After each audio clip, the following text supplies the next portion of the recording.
Este mensaje no es nada fácil, porque para mí están siendo unos días muy duros. Me costó muchísimo hasta cantar esta tarde, porque la Biblia dice que para cantar hay que estar alegre, y el que está triste tiene que ponerse a orar. Así que a mí me hubiera gustado más estar orando que cantando, por lo menos en el día de hoy.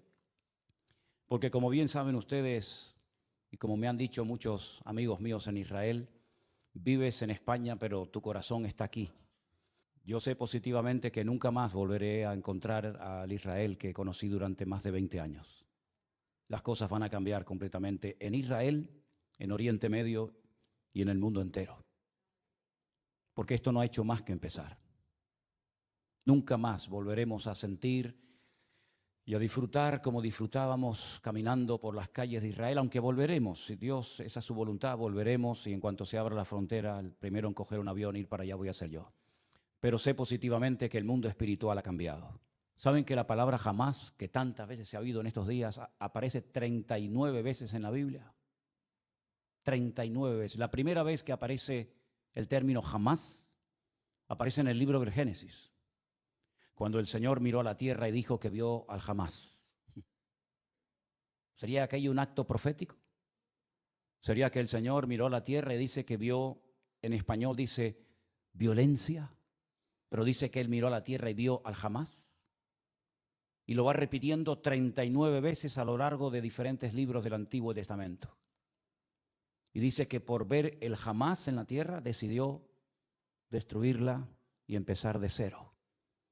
¿Será que tantas cosas que estamos viendo es el cumplimiento de profecías que se están cumpliendo delante de nuestros ojos y algunos cristianos no se han dado cuenta? Yo no suelo perder el tiempo escuchando lo que otros dicen en internet de mí o de nuestro ministerio. Sinceramente no tengo tiempo ni deseo perder mi tiempo en esas cosas cuando me dicen, ay, por ahí hay uno que está diciendo esto, por ahí hay otro. Pero en esta semana he recibido algunos mensajes, ¿no? Y concretamente hay un muchacho que, porque se ha puesto muy de moda utilizar la predicación de un pastor y ponerte al lado, ¿no? ¿Habéis visto eso? Se ha puesto de moda, ¿no? Fíjense, miren lo que dice, ahí viene la palabra, escuchen, atentos hermanos, se ha puesto muy de moda eso, ¿no? Y este muchacho pues cogió una predicación mía, muy honesto el hombre, ¿no? Pidiendo permiso previamente, ¿verdad? Y dice, yo no estoy de acuerdo con lo que este pastor de España dice, como si a mí me preocuparas cuál es su opinión. Sinceramente no me interesa lo más mínimo cuál es su opinión. Y una de las cosas que dice, a mí me gustaría hacerle muchas preguntas a ese pastor español. Querido, si me estás viendo en esta tarde, cuando quieras, hazme todas las preguntas que quieras. Creo que soy una de las personas más fáciles de localizar del planeta Tierra. Vivo en la isla de Tenerife, concretamente en Santa Cruz de Tenerife. Nuestra iglesia está en la calle Garcilaso de la Vega número 13. Cuando quieras puedes venir y te respondo a todas las preguntas que quieras, no hay ningún problema. Pero no mientas cuando dices que quieres hacerme muchas preguntas y no las haces. La palabra de Dios nos enseña que los últimos tiempos van a ser tiempos muy difíciles, muy complicados. Y el mensaje de hoy me va a costar un poco compartirlo porque hay tanto material sobre lo que quiero decir. Y yo me he dado cuenta que en los últimos años ha habido como una especialidad que se ha puesto de moda y son los predicadores que predican sin espada. Es decir, los predicadores que motivan a sus audiencias, a sus congregaciones. Y claro, cuando oyes a esos hombres con ese léxico, con esas palabras, con ese carisma que tienen, la gente sale allí inflada, ¿no? Porque, claro, son mensajes que no te comprometen, son mensajes donde todo es serás y tendrás y serás. Dios está contigo, te va a bendecir, te va a abrir puertas, etcétera, etcétera, ¿no? Pero ¿cuántos mensajes han oído usted a lo largo de su vida sobre un tema que ahora les voy a preguntar si ustedes creen en eso o no? La ira de Dios. Yo solamente escuché un mensaje en toda mi vida y acabo de cumplir 62 años, desde los 16, 17 años estoy sirviendo al Señor de una manera u otra. En toda mi vida escuché a una persona que predicó un día sobre este tema tan controversial de la ira de Dios, y casualmente fue en esta iglesia, en este mismo púlpito. ¿Se acuerdan ustedes aquel muchacho peladito cubano? ¿Se acuerdan? Él predicó un día sobre la ira de Dios y fue un mensaje excelente. Y después cuando terminó le dije, no es fácil predicar de esto. No es fácil porque nadie está orando para tener a Dios de espalda a nosotros. A nadie le agrada ver tragedias y muertes y guerra. A nadie le agrada. No estamos orando para que esas cosas sucedan. Generalmente nuestras oraciones son, Señor, cuídanos, protégenos, bendícenos, ayúdanos. Pero sabemos que nuestro Dios es un Dios de amor, un Dios de misericordia, pero también se enfada. Y yo veo a Dios cuando su Hijo unigénito, el Señor Jesucristo, cargó el pecado de todos y cada uno de nosotros. El Señor Jesucristo dijo, ¿por qué me has desamparado? Dios dejando a su Hijo solo en la cruz. Porque en ese momento su Hijo era el pecado personificado de toda la humanidad. Si abandonó a su Hijo temporalmente por la situación del momento, ¿cómo no habrá momentos puntuales en la vida de las naciones y de los seres humanos en los que Dios dice, basta, estoy harto, estoy cansado?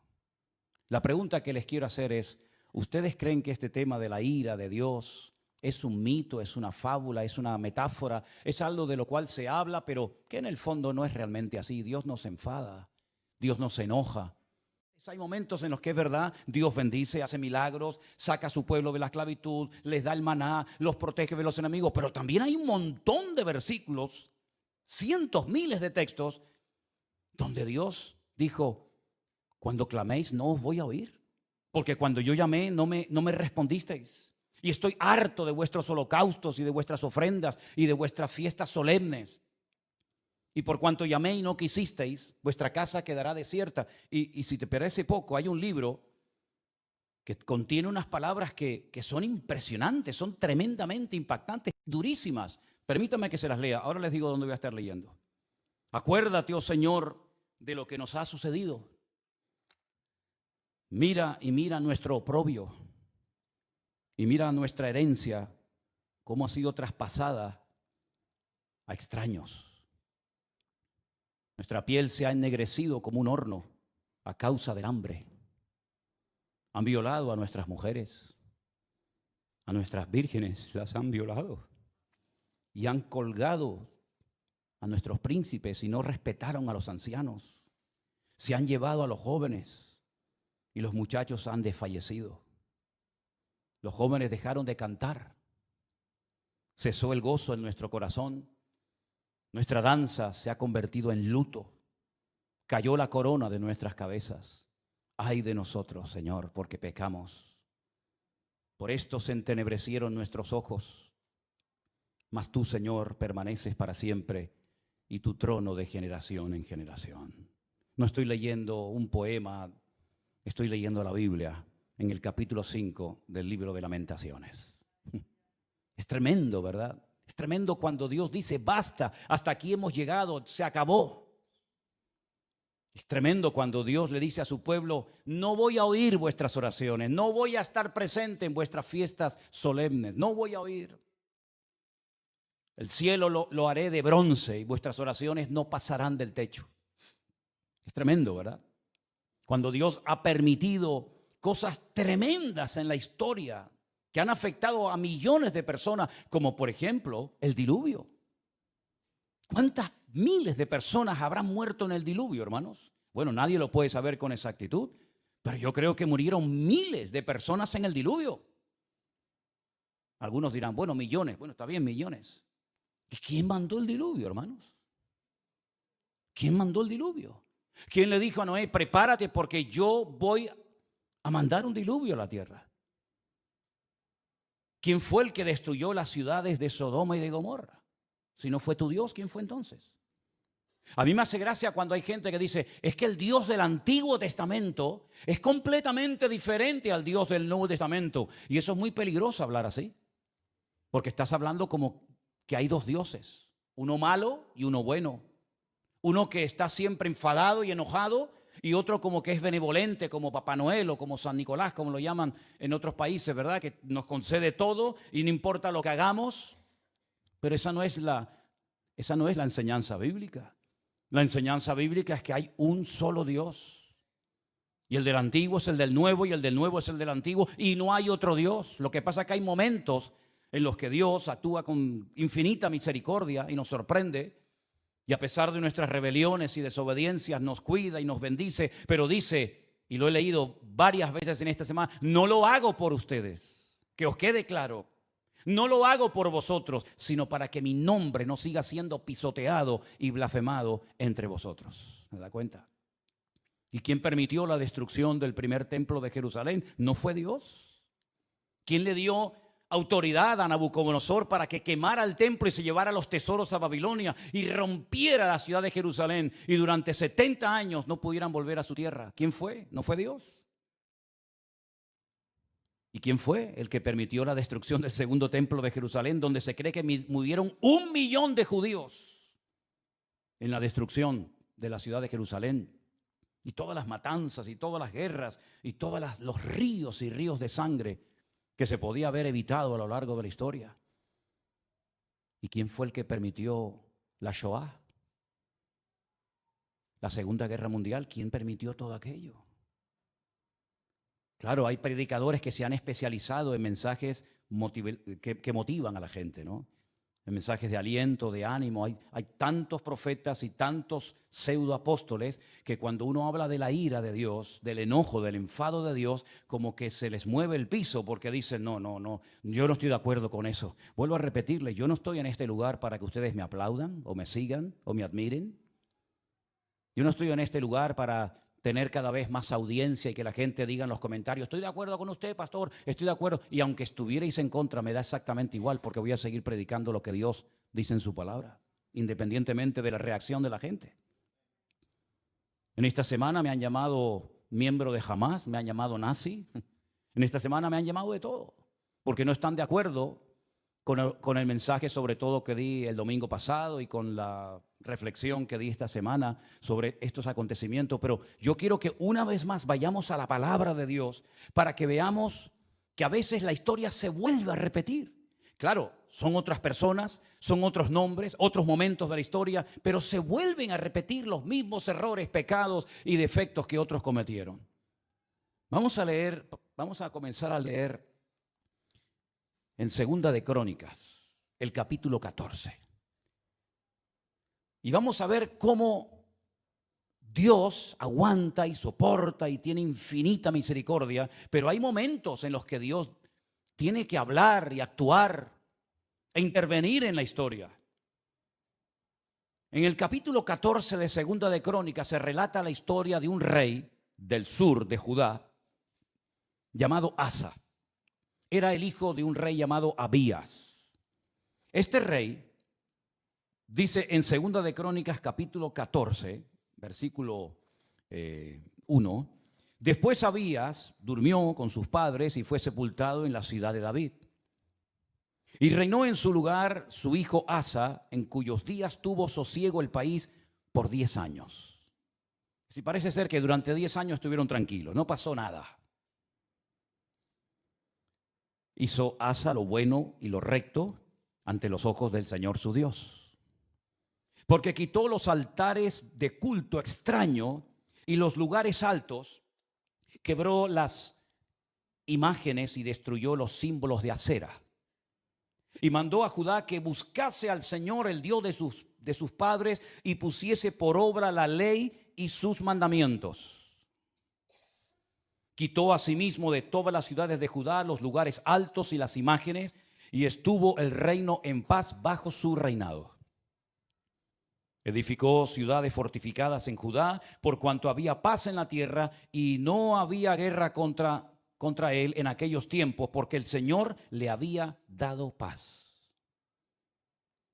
Dijo por tanto a Judá, edifiquemos estas ciudades y cerquémoslas de muros con torres, puertas y barras, ya que la tierra es nuestra, porque hemos buscado al Señor nuestro Dios, le hemos buscado y Él nos ha dado paz por todas partes. Edificaron pues y fueron prosperados.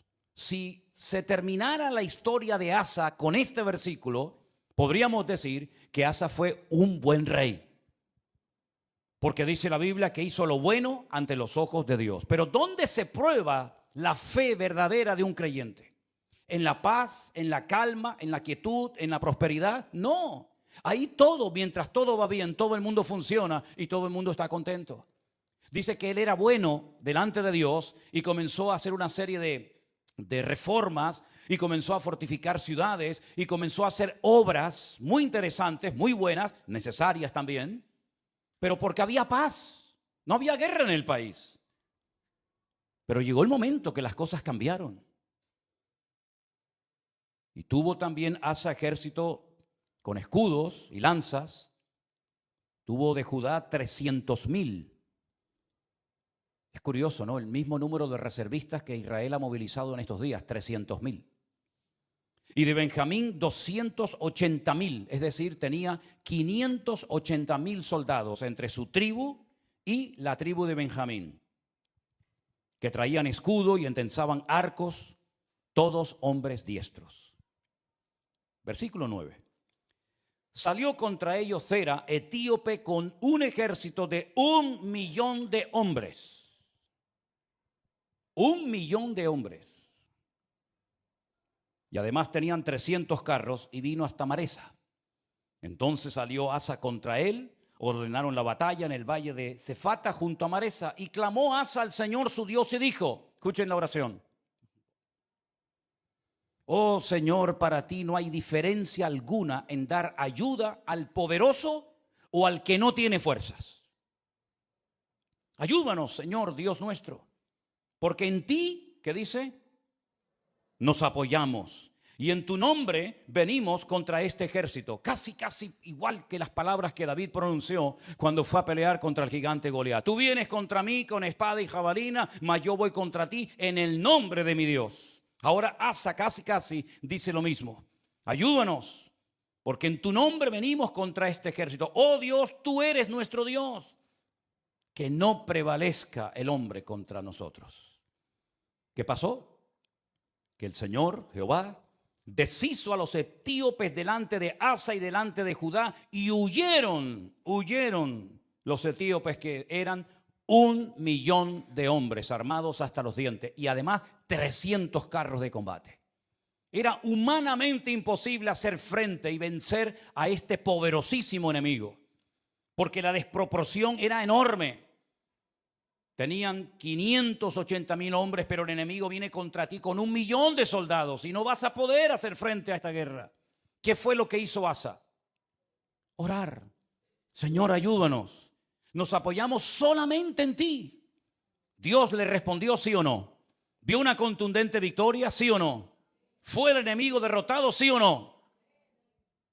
Bueno, con esta victoria ya Asa tenía que tener más que interiorizada y aprendida la lección de que si oramos y nos apoyamos solamente en Dios, Dios siempre nos va a ayudar. No importa el momento, no importa la dificultad, no importan nuestras limitaciones. Nosotros nos apoyamos en nuestro Dios, que no conoce ningún tipo de limitación, y siempre el Señor saldrá victorioso. ¿Cuántos dicen amén? Perfecto. Al poco tiempo, capítulo 15, vino un tal Azarías, hijo de Obed, un profeta, digamos, ambulante, no muy conocido, pero dijo cosas muy interesantes. Salió al encuentro de Asa y le dijo: oídme, Asa y todo Judá y Benjamín. El Señor estará con vosotros si vosotros estuviereis con él. Y si le buscareis, será hallado de vosotros, mas si le dejareis, él también os dejará. Esto funciona así. Muchos días ha estado Israel sin verdadero Dios, sin sacerdote que enseñara y sin ley. Pero cuando en su tribulación se convirtieron a Jehová, el Dios de Israel, y le buscaron, él fue hallado de ellos. ¿Cuántos dicen amén? Es decir, la palabra que el Señor le está dando a través de este profeta al rey Asa es tremenda. Si siguen en esta línea, si siguen apoyándose en el Señor, si siguen confiando en Él y en su palabra, si no se apartan de su ley, de sus mandamientos, el Señor estará con vosotros. Ya os lo ha demostrado clarísimamente. No importa si viene 1,000,000 o 5 o 20, da igual. Tú mismo, rey Asa, has dicho en tu oración que tú ayudas tanto al poderoso como al que no tiene ninguna fuerza. Porque el ejército o la victoria no depende de nosotros, sino depende del Señor. Porque no es con espada, no es con ejército, es con mi Santo Espíritu, dijo el Señor. Y él lo vio, el Señor se lo demostró. Este hombre se animó tanto con aquella palabra, con aquella contundente victoria, que siguió haciendo cambios y siguió haciendo reformas tremendas en todo el país. La Biblia dice que llevó al pueblo a un momento, a una reunión muy solemne, versículo 11 o 10 si quieren. Dice que se reunieron en Jerusalén en el mes tercero del año 15 del reinado de Asa, y en aquel mismo día sacrificaron para el Señor del botín que habían traído, escuche esto, 700 bueyes y 7,000 ovejas. Aquello tenía que ser un río de sangre terrible. Sacrificar 700 bueyes y 7,000 ovejas, aquello tuvo que ser algo impresionante. Pero a él no le importaba darle todos estos sacrificios al Señor, porque él estaba contento, él estaba agradecido, porque él había visto la mano de Dios poderosa. Y además dice que prometieron, versículo 12, solemnemente que buscarían a Jehová, el Dios de sus padres, de todo su corazón y con toda su alma. Lo juraron delante de Dios. Se tomaron en serio este juramento. Y cualquiera que no buscase al Señor, el Dios de Israel, que muriera, fuera grande o pequeño, hombre o mujer. Juraron al Señor con gran voz y júbilo al son de trompetas y bocinas. Y todos los de Judá se alegraron en este juramento, porque de todo corazón lo juraban y toda su voluntad lo buscaban, y fue hallado de ellos, porque el Señor les dio paz por todas partes. ¿Cuántos dicen amén? Va bien la historia, ¿no? Va bien, vamos bien, vamos bien. El hombre está siendo bendecido, el hombre está siendo usado, Dios está dando paz, Dios está respondiendo a su oración, el enemigo está siendo derrotado y humillado. Vamos bien, gloria a Dios, gloria a Dios. Hace una cosa muy interesante. Estaba el hombre tan entusiasmado y tan contento con su Dios que hasta a su propia madre la puso en su sitio. Miren lo que le dice a su madre, o lo que hace con su madre en el verso 16. Aún a Maaca, la madre del rey Asa, cuidado, no era una cualquiera, era su propia madre, la depuso de su dignidad, porque había hecho una imagen de acera, y Asa destruyó la imagen y la desmenuzó y la quemó junto al torrente del Cedrón. A su propia madre le dijo: no voy a permitir, por muy madre que seas de mí, que tengamos entre nosotros una imagen de esta acera.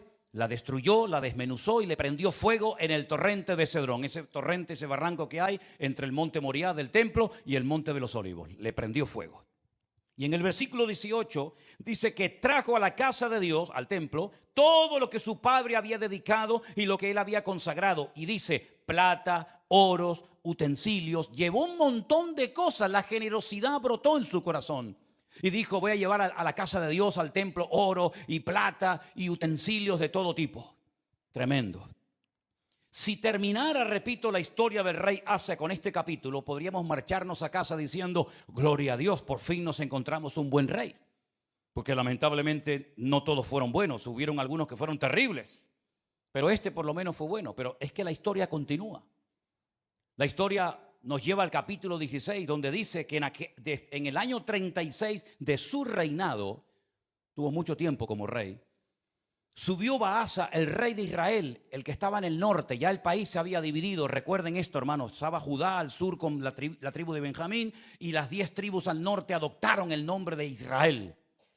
Y entonces el rey de Israel, en este caso se llamaba Baasa, va contra él, fortifica la ciudad de Ramá para no dejar salir ni entrar a ninguno.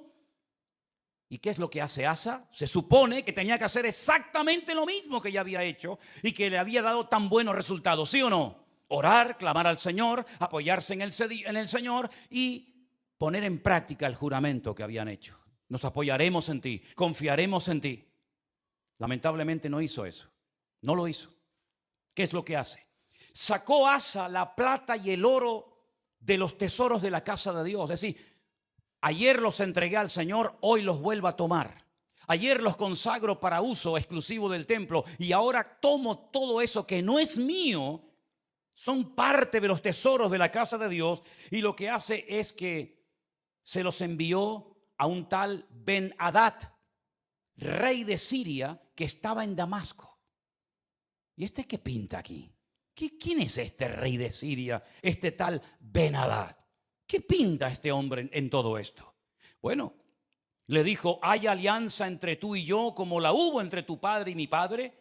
Y aquí yo te he enviado plata y oro para que vengas y deshagas la alianza que tienes con Baasa, el rey de Israel, a fin de que se retire de mí. Consintió Ben-Hadad con el rey Asa y envió los capitanes de su ejército contra las ciudades de Israel y conquistaron Gijón, Dan, Abel-Maín, las ciudades de aprovisionamiento de Neftalí. Y oyendo esto, Baasa cesó de edificar a Ramá y abandonó su obra. Entonces el rey Asa tomó a todo Judá y se llevaron de Ramá la piedra, la madera con la que Baasa edificaba, y con ella se edificó la ciudad de Jeba y a Mizpa. Problema solucionado. Ya está. Pero esto no fue agradable ante los ojos de Dios, porque aunque humanamente hablando se salió con la suya, le doy dinero a un rey de Siria, Ben-Hadad, para que me apoye en la guerra, para que se ponga en contra de mi enemigo. Yo le pago, yo le doy una cantidad enorme de dinero, aunque vacíe la casa de Dios, y así me quedo tranquilo. Pero es que resulta que en aquel tiempo a los profetas, y lo dicen otros textos de la Biblia, se les llamaba videntes, porque eran los que veían, los que leían las circunstancias, los que interpretaban el mundo espiritual. Por eso se les llamaba por un tiempo a los profetas videntes, porque veían más allá de lo natural. Porque lo natural, como he dicho muchas veces, es un reflejo de lo espiritual. Y ahora viene este vidente, este profeta, y le dice al rey Asa: por cuanto te has apoyado en el rey de Siria y no te apoyaste en el Señor tu Dios, por eso el ejército del rey de Siria se escapó de tus manos. Los etíopes y los libios no eran un ejército numerosísimo con carros y mucha gente de a caballo. Le recuerda el pasado, le recuerda la historia, lo que Dios hizo por él. Con todo, porque te apoyaste en Jehová, Él los entregó en tus manos. Porque los ojos del Señor contemplan toda la tierra, para mostrar su poder a favor de los que tienen corazón perfecto para con Él. Y ahora le dice: locamente has hecho esto. Locamente has hecho esto. Porque de aquí en adelante habrá guerra contra ti. Has abierto una brecha, has abierto una puerta en el mundo espiritual, y a partir de hoy tu vida va a cambiar radicalmente, pero para mal, no para mejor. ¿Qué hubiera hecho usted, hermano y hermana, o yo, si nos viene un profeta como este Hanani y nos amonesta y nos dice esta palabra? ¿Qué hubiéramos hecho? Señor, perdóname, lo siento. Así como el profeta Natán, ¿se acuerdan cuando fue a la casa del rey David y le dijo: tú eres ese hombre, tú has pecado, por culpa tuya el nombre de Dios ha sido blasfemado y pisoteado en el mundo de los gentiles? Y David dijo: Señor, perdóname, no quites de mí tu Santo Espíritu, ¿verdad? Y ten piedad de mí, etcétera, etcétera. Lo mismo tendría que haber hecho Asa, ¿sí o no? Era un hombre de Dios, conocía la palabra, había visto el poder de Dios en su vida, en su reinado. Lo lógico hubiera sido decir: perdóname, Señor, lo siento mucho, he dado un mal ejemplo al país, sacando los tesoros de la casa de Dios y dándoselos a un pagano para que me ayude, como si no tuviéramos un Dios más poderoso que el rey de Siria, Ben-Hadad. ¿No te das cuenta, querido hermano, que cada vez que te apoyas en algo o en alguien que no es Dios, el que se lleva la gloria no es Dios, sino el que en la persona en la que te has apoyado?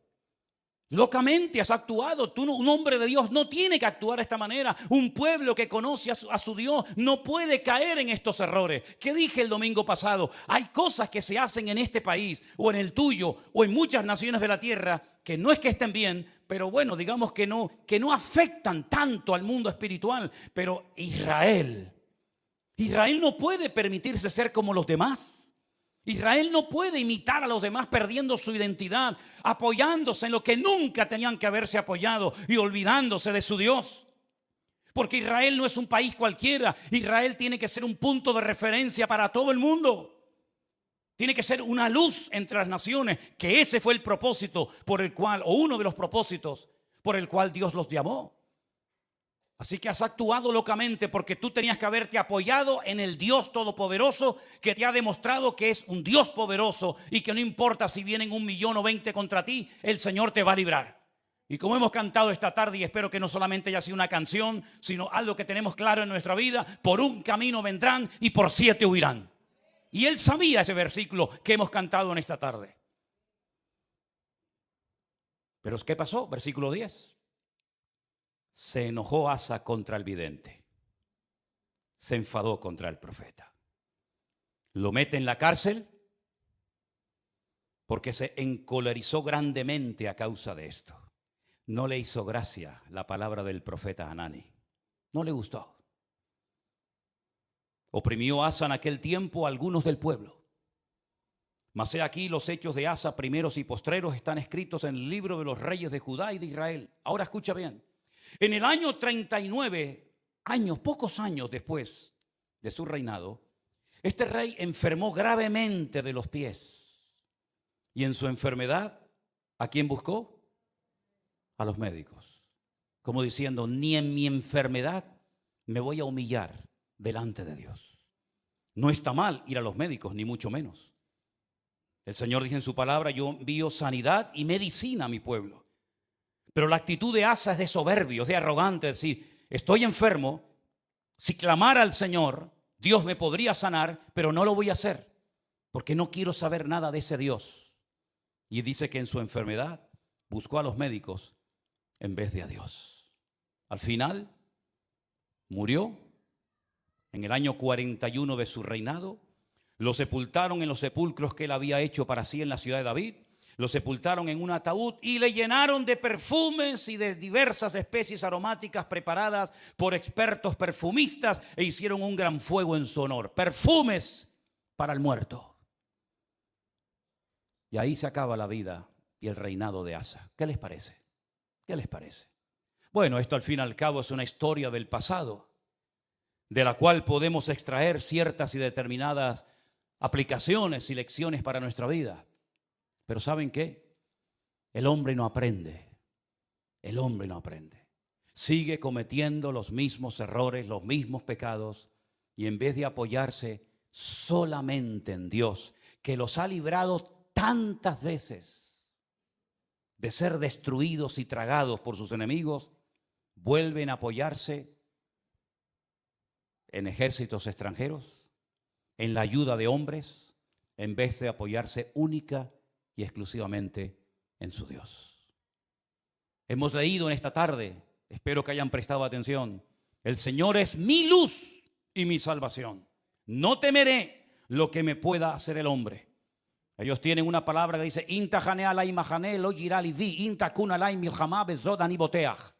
aunque un ejército acampe contra mí, no temerá mi corazón. Aunque contra mí se levante en guerra, yo viviré confiado. Eso es lo que dice la palabra. Pero eso no puede ser solamente un texto bíblico. Eso tiene que ser una realidad cada día de nuestra vida. Dejemos por un momento a Israel a un lado. Tú, cuando tienes problemas económicos y cuando tienes problemas matrimoniales o cuando tienes problemas de cualquier otra índole, ¿en quién te apoyas? ¿En quién pones tu confianza? A ver si nos va a pasar lo mismo que a Asa. El Señor libró a su pueblo de la esclavitud. Podían haber muerto todos en Egipto. De hecho, estaban lanzando a los niños al río Nilo para que murieran.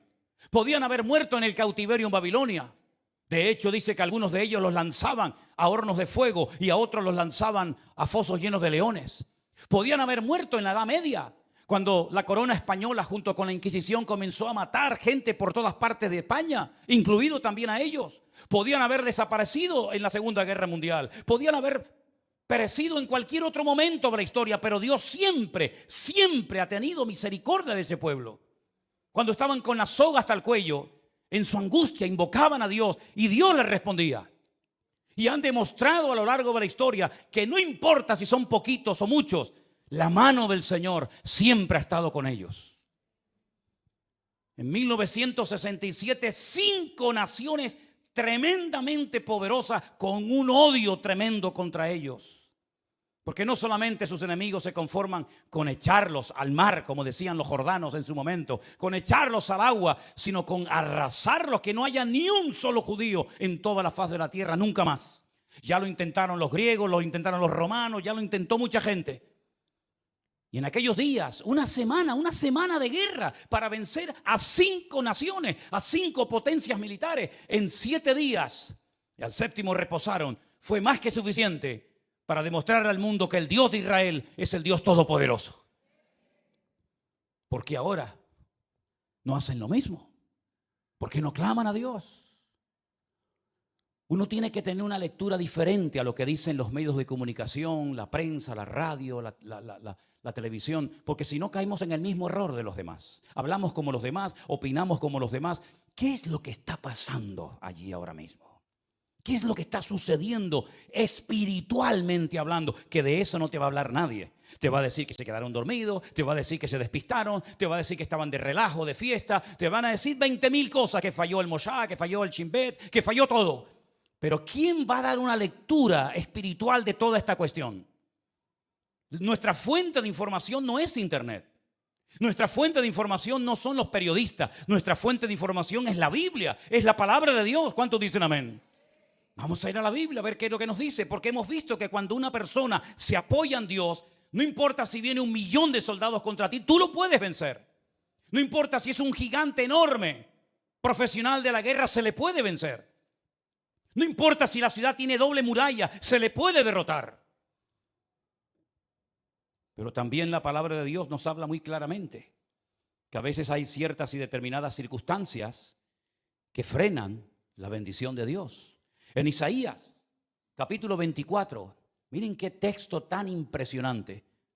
Isaías capítulo 24, verso del 1 en adelante. Si quieren, así lo leemos. He aquí que el Señor vacía la tierra y la desnuda, y trastorna su faz y hace esparcir a sus moradores.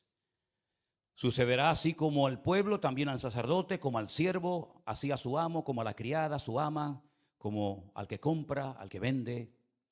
Se está acoplando el monitor, hermano. Tienes que bajar el monitor. Hace rato se está acoplando.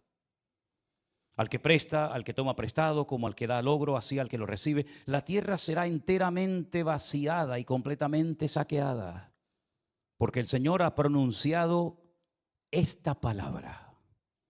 Se destruyó, cayó la tierra, enfermó, cayó el mundo, enfermaron los altos pueblos de la tierra. Escucha bien el versículo 5. Ahí está la respuesta. Sube. La tierra se contaminó bajo sus moradores. No estamos hablando de Japón, no estamos hablando de Latinoamérica. Es el profeta Isaías hablándole al pueblo de Dios, hablando de su pueblo, de su tierra, y les dice: la tierra se ha contaminado debajo de vuestros pies. ¿En qué se basa el profeta para hacer semejante declaración? Ustedes han traspasado las leyes. Número 2. Han falseado el derecho y han quebrantado el pacto sempiterno. Quédense con esas 3 cosas. Falsearon el derecho, traspasaron las leyes y quebrantaron el pacto sempiterno. Aquí está la clave, mi hermano. Ahí está la respuesta que Dios da en su palabra. Por supuesto, estudié el texto en hebreo, y cuando dice leyes, dice Torot, porque está en plural. Si fuera la ley, diría Torah. Pero como dice las leyes, dice Torot, las leyes de Dios. Las habéis traspasado, las habéis quebrantado. Falsearon el derecho, hok. Hok es otra palabra que significa obligaciones morales, normas de convivencia. Las habéis quebrantado también. No solamente lo divino, lo religioso, la Torá, los Torot, los mandamientos inspirados por el Espíritu Santo, dados a través de Moisés en el monte Sinaí, los habéis quebrantado. No solamente eso, sino que también habéis modificado las normas, habéis manipulado vuestras obligaciones y habéis permitido ciertas y determinadas cosas que van en contra de la palabra que ustedes saben como pueblo de Dios que no se deben ni se pueden hacer.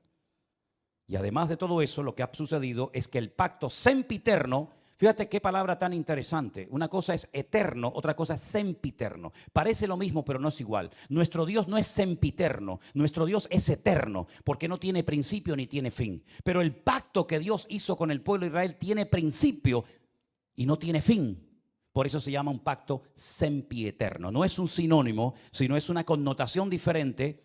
Dice el Brit Olam. El Brit Olam en hebreo se ha traducido muy bien en esta ocasión por un pacto que tuvo un principio. ¿Dónde tuvo el pacto ese principio? Vamos a verlo ahora. Para posicionarnos y ver a qué se refiere la palabra de Dios cuando dice que llegaría un momento en la historia en el que el pueblo de Israel quebrantaría los Torot, la ley de Dios, los Hok, las normas de convivencia, las obligaciones de un país y además el pacto sempiterno. Ese pacto del cual está haciendo referencia Isaías se menciona en el primer libro de la Biblia, el libro del Génesis. Cuando el Señor le dice a Abraham, tenemos que remontarnos a los tiempos de Abraham, espero que no se estén perdiendo, porque para mí es tremendamente interesante que ustedes entiendan esta porción y este mensaje hoy. El Señor le dice a Abraham, yo estableceré mi pacto entre mí y ti y entre tu descendencia por tus generaciones. Es decir, el pacto no termina con tu muerte. El pacto no termina cuando tu hijo se muera, Isaac, o cuando tu nieto Jacob muera, sino que será un pacto con toda tu descendencia por todas las generaciones y yo seré tu Dios y el de tu descendencia para siempre. Este es mi pacto. Este es mi pacto, versículo 10. Este no es el pacto que Jesús hizo en el huerto, en Jerusalén cuando dijo, tomad y comed, esto es mi cuerpo. No, ese no es. Este es otro pacto. Este es un pacto que está haciendo con Abraham, el padre de la nación hebrea. El pacto que Dios hizo con este varón, le dice, guardaréis entre mí y vosotros y tu descendencia después de ti. Será circuncidado todo varón entre vosotros. Es decir, siempre hay una señal de un pacto. ¿Cómo puedo yo demostrar que Dios ha hecho un pacto conmigo? ¿Cómo lo puedo demostrar? Bueno, Dios me dijo, ya, Dios te dijo, pero las palabras se las lleva el viento, como dice el refrán. ¿Cómo podía Noé demostrar que Dios había hecho un pacto con él? Cuando veáis el arco en las nubes, esa es la señal del pacto que yo he hecho con ti. Perfecto. ¿Y cómo podía Abraham demostrar, o la descendencia de Abraham, que Dios había hecho un pacto con ellos, que los había escogido de entre todas las naciones? Esta será la señal del pacto. Circuncidaréis la carne de vuestro prepucio y os será por señal entre mí y vosotros. A la edad de 8 días, luego no es un pacto con la nación islámica, con los árabes, porque los árabes se circuncidan a los 13 años. Y los judíos circuncidan a sus hijos a los 8 días. ¿Te das cuenta? El pacto va a ser una señal que vas a llevar toda tu vida en tu carne, en tu cuerpo. Y se la tienes que hacer al bebé a los 8 días. Por vuestras generaciones. El nacido en casa, el comprado por dinero, también los extranjeros que no fueren de tu linaje. Debe ser circuncidado el nacido en tu casa, el comprado por dinero. Estará mi pacto en vuestra carne por pacto perpetuo. El varón incircunciso, el que no hubiere circuncidado la carne de su prepucio, aquella persona será cortada de su pueblo, ha violado mi pacto. Da igual si son religiosos o no, si son creyentes o no, si son practicantes o no. No hay ni un solo varón de Israel que no sea circuncidado, ni uno. No van a la sinagoga, no leen la Torá, no practican los mitzvot, no se ponen los tefilín, no hacen ningún tipo de manifestación religiosa, pero a nadie se le ocurriría tener un hijo y no circuncidarlo. Eso no se negocia. Aunque te hayas casado con una chica no judía, jamás por amor a tu mujer no judía vas a decir, bueno, al niño no lo circuncidamos. No, lo han hecho en todas partes, en Egipto. En la Segunda Guerra Mundial lo hacían, a escondidas lo hacían. Por la prohibición que los reyes católicos pusieron de que no se podía seguir circuncidando. Es la señal del pacto. Todos los hombres en Israel están circuncidados. Llevan en su carne la señal de que están bajo un pacto. Lo entiendan o no, ustedes se han metido debajo de un pacto. ¿Cómo se llama Israel? ¿Cómo se llama ese país? Israel, no. Estado judío de Israel. Es decir, estáis bajo un pacto que Dios ha hecho con vosotros. Y lo creáis o no, lo entendáis o no, ustedes llevan en su cuerpo una marca como señal de que estáis bajo ese pacto. Isaías dice en el capítulo 24 que hemos leído en esta tarde, vosotros habéis quebrantado el pacto. Vosotros habéis traspasado las leyes y habéis falseado el derecho. La ley de Dios no se modifica, no se le quita ni se le añade nada. Ya están los 613 mandamientos en lo que se conoce como la ley, la Torá, el Pentateuco, el Humash, ponle el nombre que usted quiera. 613 mandamientos, no se le quita ni se le pone nada. Si quieres saber cuáles son esos mandamientos, tienes ahí Génesis, Éxodo, Levítico, Número y Deuteronomio. Ahí están todos. Eso ya no se puede tocar. Pero las normas, las reglas, tienen que ir en consonancia con la ley de Dios, ¿sí o no? ¿Quién se tiene que adaptar? ¿El hombre a Dios o Dios al hombre? El hombre a Dios, ¿no? Luego, cuando en la Knesset, ¿qué es la Knesset? La Knesset es el parlamento israelí, donde están todos los partidos políticos, los de derecha, los de izquierda, los árabes, todos están allí. En la Knesset se aprueban leyes y esas leyes tienen que ir en consonancia con la palabra de Dios, porque ustedes están bajo un pacto y lo saben porque llevan la señal de ese pacto en vuestra propia carne. ¿Me siguen o no? Ok. Vamos a conocer al presidente del parlamento israelí. Se los presento a todos ustedes. Ahí lo tienen. El presidente de la Knesset de Israel se llama Amir Ohana. Presidente de la Knesset.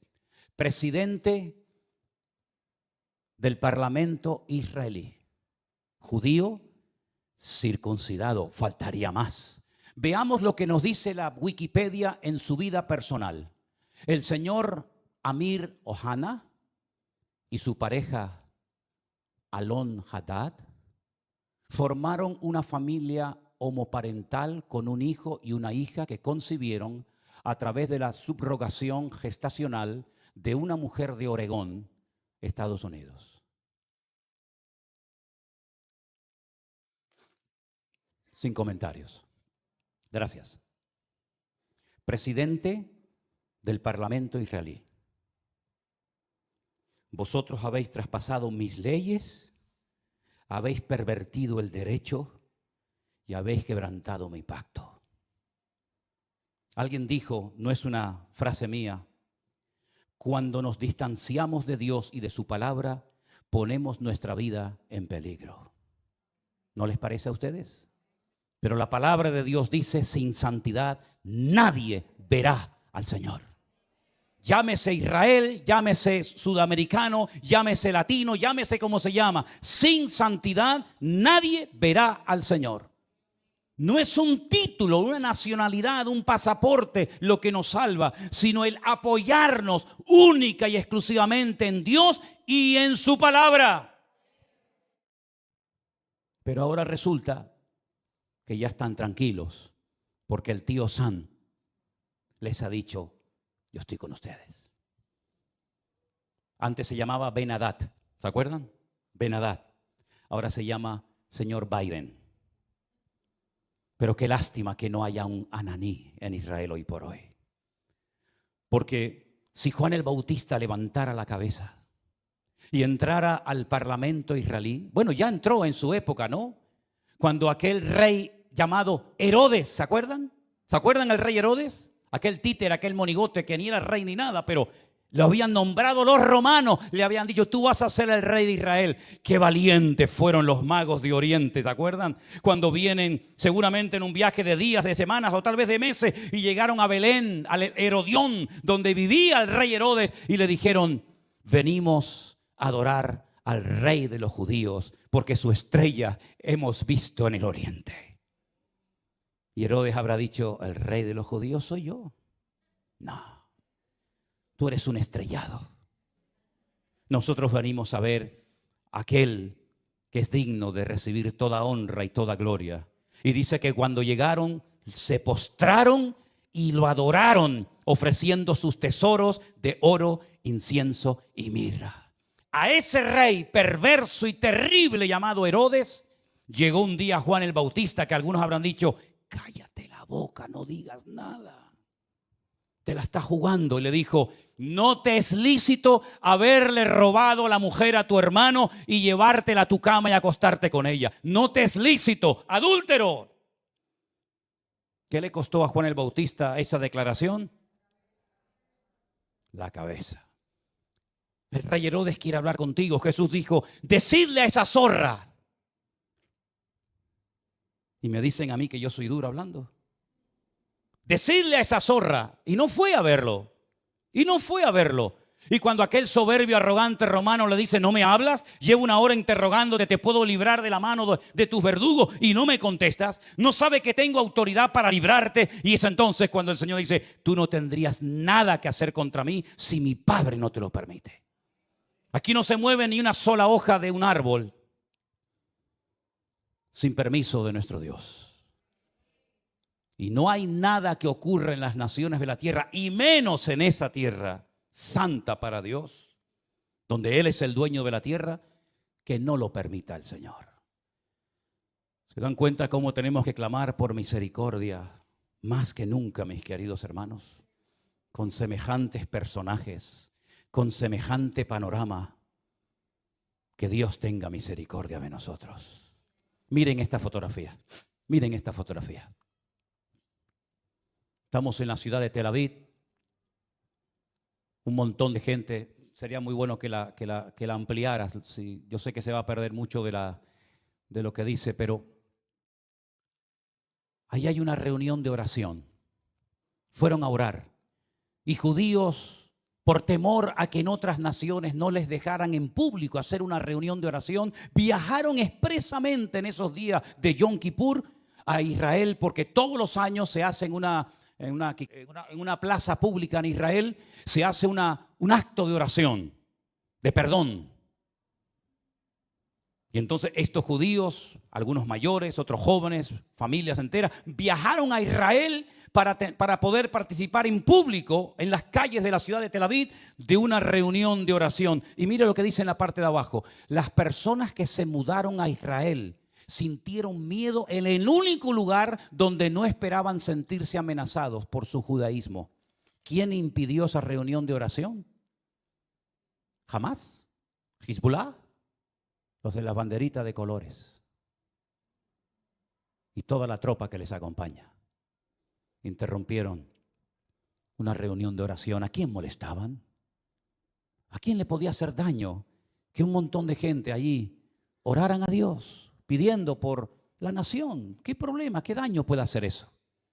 En esa plaza, unos días más tarde, en esa misma plaza, ponemos la siguiente fotografía, por favor.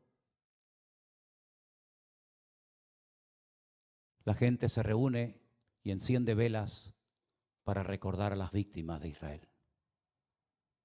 ¿Casualidad? Díganme lo que quieran. Díganme lo que quieran.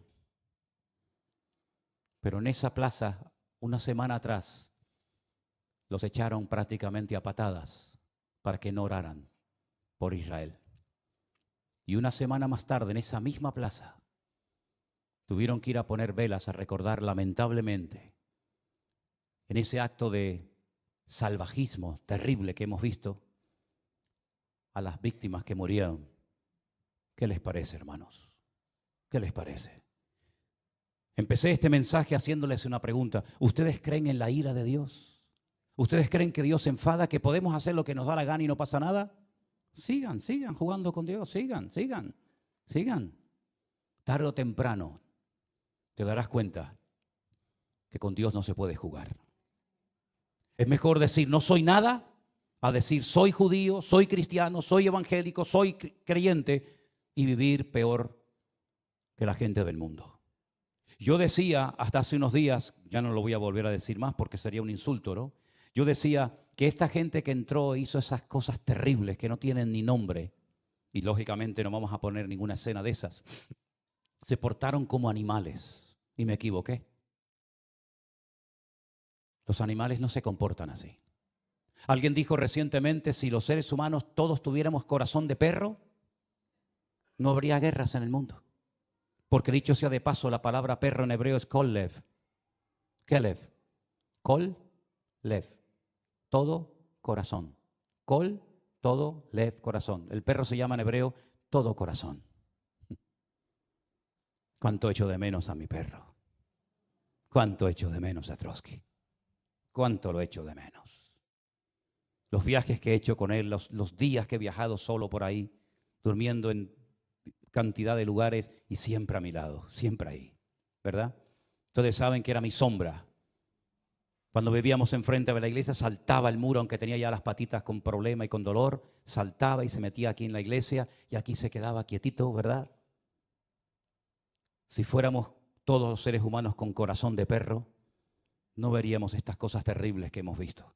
150 personas que no se sabe lo que va a ser de ellas, niños, en fin, no quiero ni mencionar la palabra. ¿Qué les parece, hermanos? El único que puede solucionar esto, ¿saben quién es? Dios. ¿Saben quién va a ganar la guerra esta? Dios es el que la va a ganar. Y si todo esto lleva al hombre a ponerse de rodillas y a pedir perdón, pues gloria a Dios. Porque lean ustedes esta semana Sofonías, lean ustedes Joel, lean ustedes Miqueas, lean ustedes el libro de Jeremías, lean ustedes, hermano, el libro de Lamentaciones y os vais a dar cuenta cuántas muertes, cuántas guerras se podían haber evitado si el pueblo hubiera puesto su apoyo y su confianza solamente en Dios. Y no he mencionado lo peor.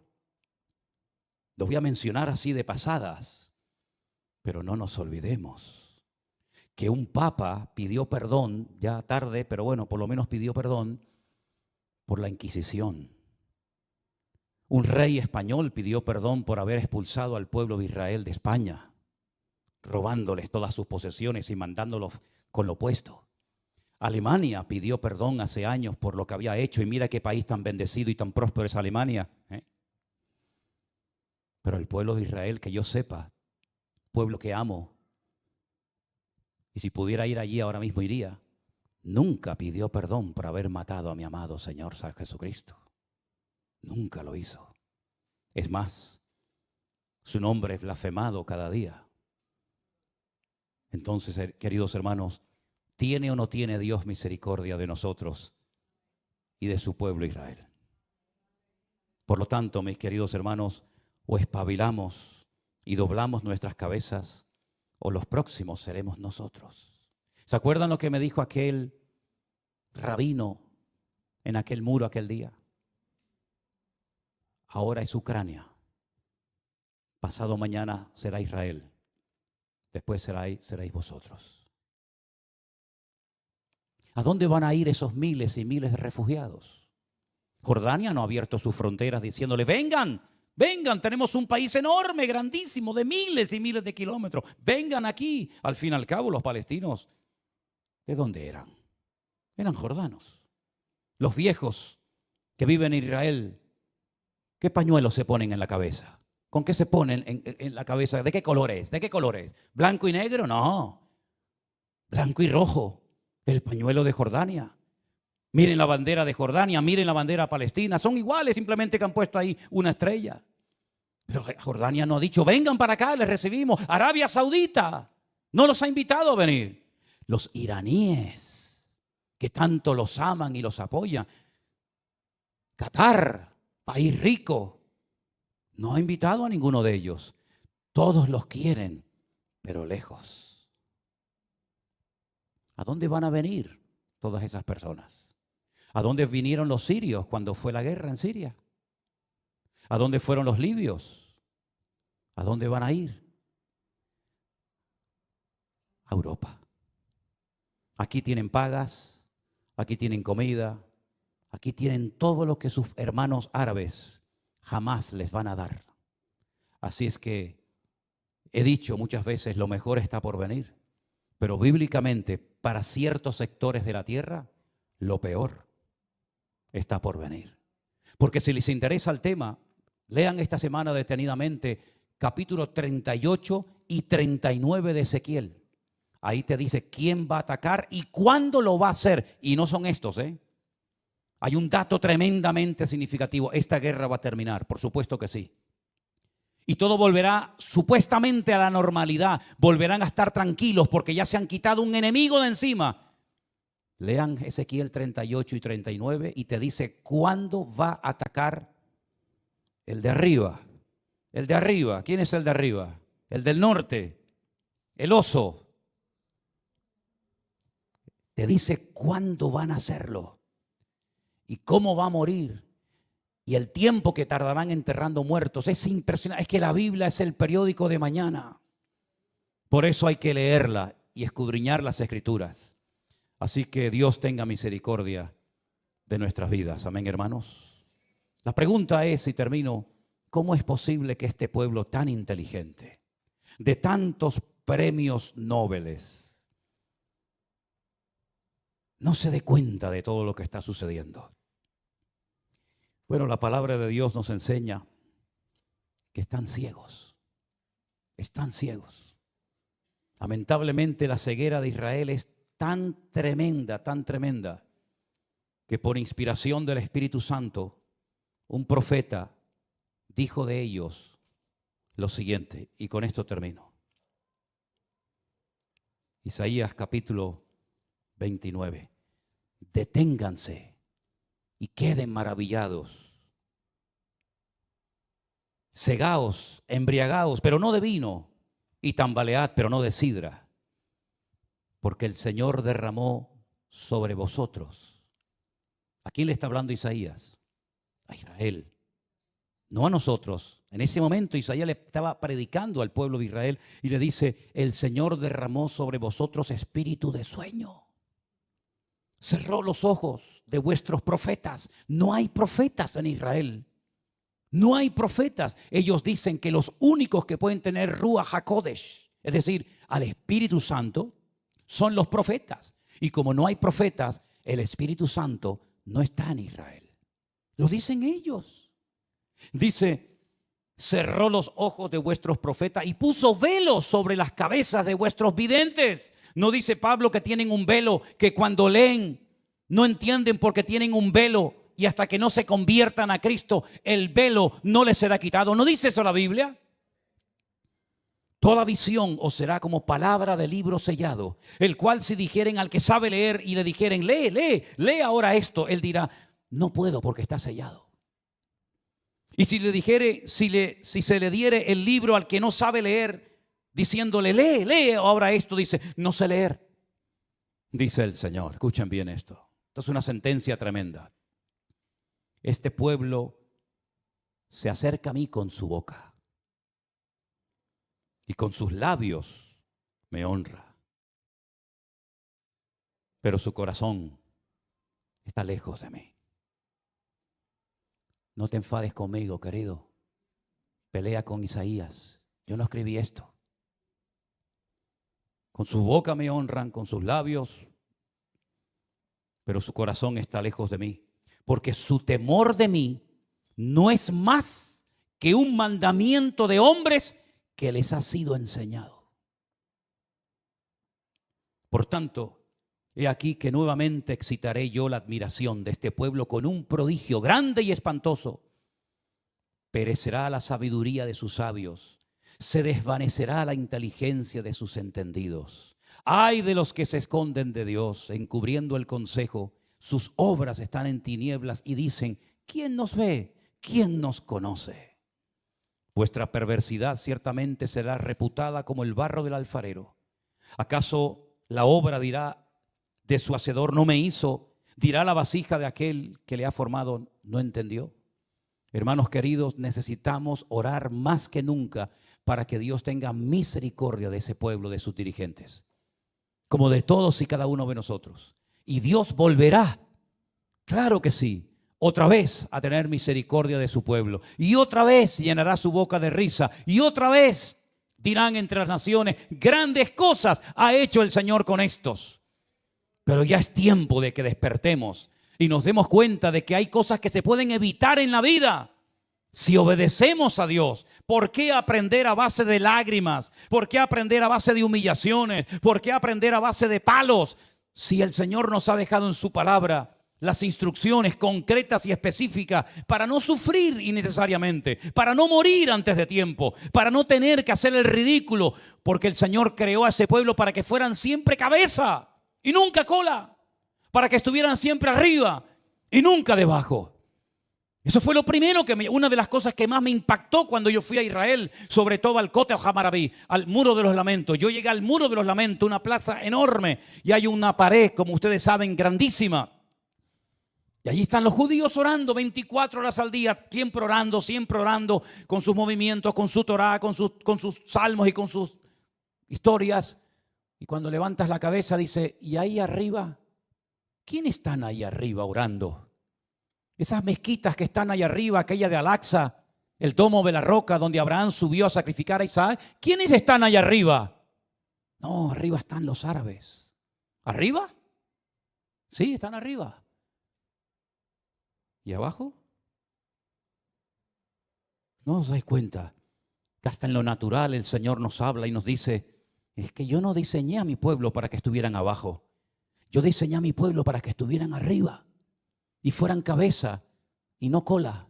Pero eso no sucede por tener un pasaporte azul con la menorá y decir soy del Estado de Israel. Eso sucede cuando circuncidas tu corazón y te conviertes de corazón al Señor que te amó eternamente y te lleva esculpida en las palmas de sus manos. Cerramos nuestros ojos en esta noche. Mediten en esto. Reflexionen en estas palabras. También a nosotros el Señor nos llama al arrepentimiento, a una conversión genuina. Claro que sí, no estamos exentos. Si esto se hace con las ramas naturales, ¿qué no se hará con las ramas que hemos sido injertados en el olivo verdadero? Por lo tanto, mis queridos hermanos, aprendamos la lección. Dios viene a buscar un pueblo sin mancha y sin arrugas. Que Dios se apiade de nuestras vidas. Repasemos todas estas lecturas, estos textos bíblicos. Y por encima de todo esto está nuestro amor al pueblo de Dios, el remanente verdadero que habita en Israel. Nuestros hermanos en Cristo que alaban y honran al Señor como nosotros. Los que se guardan del pecado, de las contaminaciones de la carne, los que van contracorriente, aunque sean criticados, aunque sean perseguidos, aunque sean objeto de burla, pero allí están. No han doblado sus rodillas, como le dice el Señor al profeta Elías. Hay 7,000 varones que no han doblado sus rodillas ante Baal. Y en Israel hay muchos hermanos, pastores, congregaciones, siervos de Dios, que no han doblado sus rodillas ante Baal, ni ante nadie, sino que se apoyan única y exclusivamente en el Señor Dios Todopoderoso. Aleluya. Recibe nuestras vidas en esta tarde como olor fragante, como ofrenda derramada delante de tu altar, oh Dios. Aleluya. Ponemos de pie.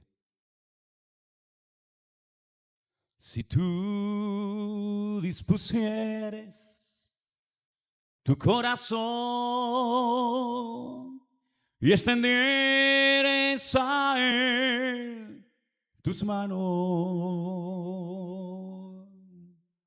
levantarás tu rostro limpio de mancha, será fuerte y nada temerá. Te acostarás y no habrá quien te espante. Aleluya. Y muchos suplicarán tu favor. Te acostarás y no habrá quien te espante. Y muchos suplicarán tu favor. Dilo conmigo. Si tú dispusieres tu corazón y extendieres a él tus manos, levantarás tu rostro limpio de manchar. Será fuerte y nada temerá. ¡Aleluya!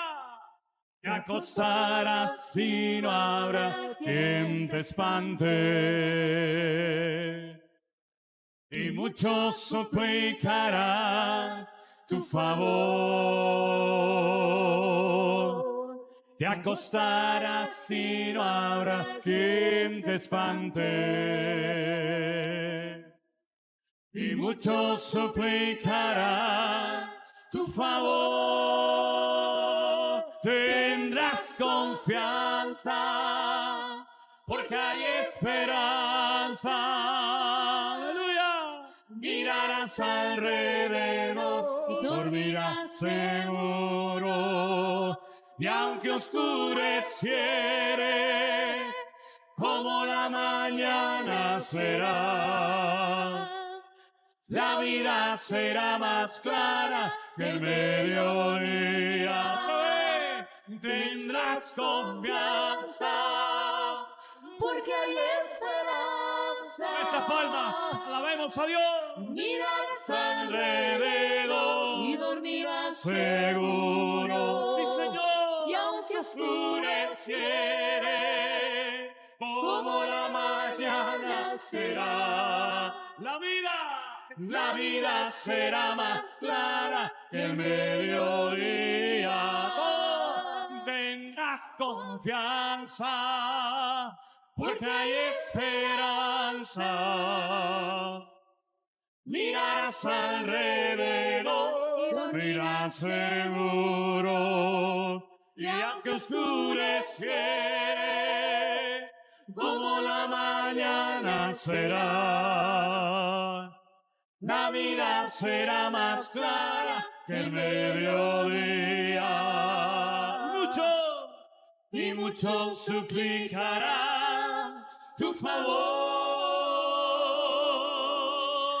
Y muchos suplicarán tu favor. Y muchos suplicarán tu favor.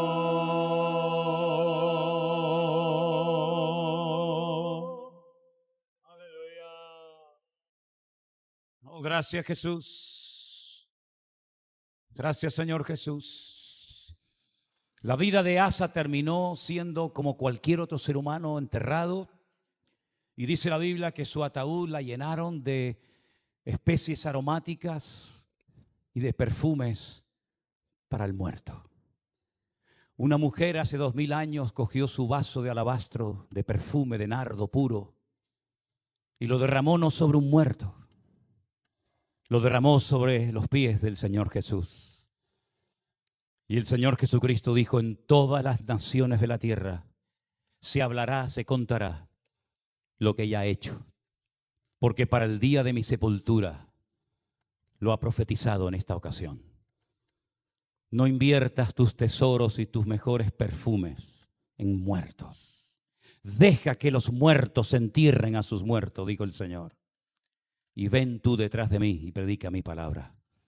Que en esta semana no te apoyes en muertos, porque cada vez que te apoyas en algo o en alguien que no es Dios, estás actuando igual que Asa, igual.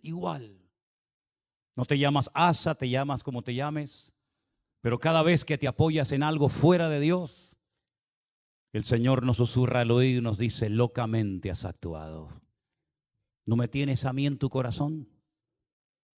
¿No me tienes a mí en tu vida? ¿No te he demostrado que estoy contigo, que te he salvado de la muerte tantas veces y que estás en pie gracias a mi misericordia? Desarrollemos la costumbre de apoyarnos solamente en Dios. Cada vez que la gente nos escribe y nos dice: pastor, ayúdeme, yo digo: mire, hermana, apóyese en Dios. Busque a Dios de todo corazón. Busque al Señor en medio de su dolor, de su enfermedad, de su crisis matrimonial, de su angustia, y el Señor le bendecirá y le sorprenderá grandemente. Y eso es lo que tenemos que hacer los cristianos. No apoyarnos en el hombre, Apoyarnos únicamente en el que vive por los siglos de los siglos. Amén. En el Señor nuestro Dios. Fuerte ese aplauso a Él. Aleluya. Aleluya. Amén.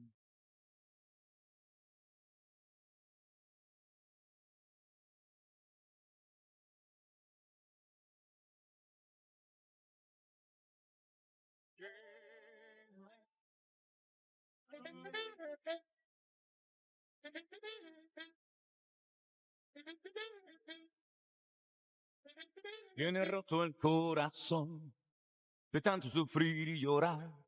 Tienes que aprender a descansar en Dios. No importa lo que te dijeron, no importa lo que te hicieron. Tienes que aprender a descansar en Dios.